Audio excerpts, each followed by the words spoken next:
সাংবাদিকতা আসলে যদি পেশা হয় তাহলে সেখানে এই পেশাদারিত্ব রক্ষা করতে হলে অবশ্যই তাকে সেই মর্যাদাটা আসলে দিতে হবে। এখানে মানে দাসসুলভ আচরণ করার আসলে কোনো সুযোগ নেই। খুবই জটিল একটি বিষয় এই গণমাধ্যম নিয়ে কাজ করাটা। এই আন্দোলনে সাংবাদিকদের বা গণমাধ্যমের ভূমিকা কী ছিল এটা নিয়েও আমাদের আসলে খুবই নিবিড়ভাবে এটা পর্যালোচনা করা উচিত।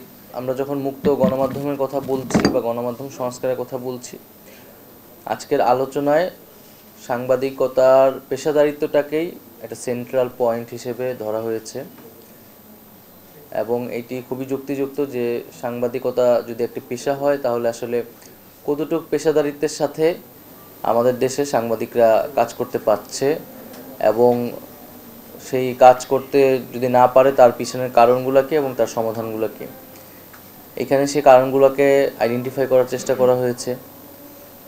যে আমরা জানি যে আমাদের এখানে রাষ্ট্রের পক্ষ থেকে অনেক ধরনের আইন কানুন বাধা নিষেধ নীতিমালা থাকে, সাংবাদিকতাকে এক ধরনের বেড়াজালে আবদ্ধ করে রাখার চেষ্টা থাকে। দ্বিতীয়ত এখানে সাংবাদিকদের একটা অর্থনৈতিক জায়গাটা তুলে ধরা হয়েছে। অর্থনৈতিকভাবে সাংবাদিকতাকে বা গণমাধ্যমকে নানাভাবে বাধা প্রদান করা হয়। ম্যানুয়াল ইগনিশনে আগুন জ্বালানোর দিন শেষ। যমুনা অটো ইগনিশন গ্যাস স্টোভে রান্না হবে বেশ। সাংবাদিকতা যদি পেশাদারিত্বের কথা বলি, সেই ধরনের পেশাদারিত্বের চর্চার কালচার আমাদের দেশে অনুপস্থিত এবং আমরা সেই যে মিডিয়া লিটারেসি সেটিও আমাদের মধ্যে গড়ে ওঠেনি।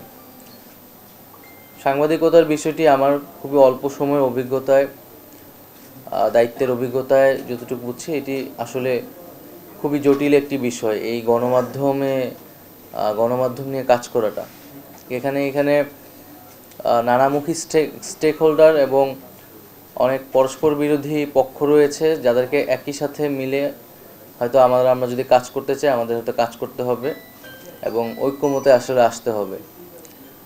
তো যখন এখানে ওয়েজ বোর্ডের কথা আসে, সম্পাদক মালিকরা তারা কিন্তু ওয়েজ বোর্ড নিয়ে এক ধরনের বিরোধিতা করে, আবার সাংবাদিকরা হচ্ছে আপনাদের আলোচনা ওয়েজ বোর্ডের কথাগুলো আসতেছে বা এখানে বিভিন্ন সময় শোনা যায় আসলে হাউসগুলোতে বা ঠিকমতো বেতন আসলে পরিশোধ করা হচ্ছে না। তো সেই জায়গা থেকে যারা মাঠ পর্যায়ে সাংবাদিকরা আছে এই ধরনের ঘটনা আসলে খুবই কমন আমি মনে করি, যতটুকু আমি বুঝতে পারছি বা শুনতে পারছি। তো সেক্ষেত্রে এই বেতনের বিষয়টা আসলেই সুরাহা হওয়া উচিত, কারণ সাংবাদিকতা আসলে যদি পেশা হয় তাহলে সেখানে এই পেশাদারিত্ব রক্ষা করতে হলে অবশ্যই তাকে সেই মর্যাদাটা আসলে দিতে হবে। এখানে মানে দাসসুলভ আচরণ করার আসলে কোনো সুযোগ নেই। আর দ্বিতীয়ত হচ্ছে আমাদের এখানে সাংবাদিক সংগঠনগুলো রয়েছে, সেই সংগঠনগুলোও সাংবাদিকদের প্রকৃত স্বার্থ রক্ষার জন্য আসলে কাজ করা উচিত। এখানে রাষ্ট্রীয় যে প্রতিষ্ঠানগুলো রয়েছে সরকারি গণমাধ্যম সংশ্লিষ্ট, সেই প্রতিষ্ঠানগুলো নিয়েও কিছু কথা বলা হয়েছে, যে সমস্যাগুলো বলা হয়েছে এবং তার কিছু প্রস্তাবনাও এখানে দেওয়ার চেষ্টা করা হয়েছে।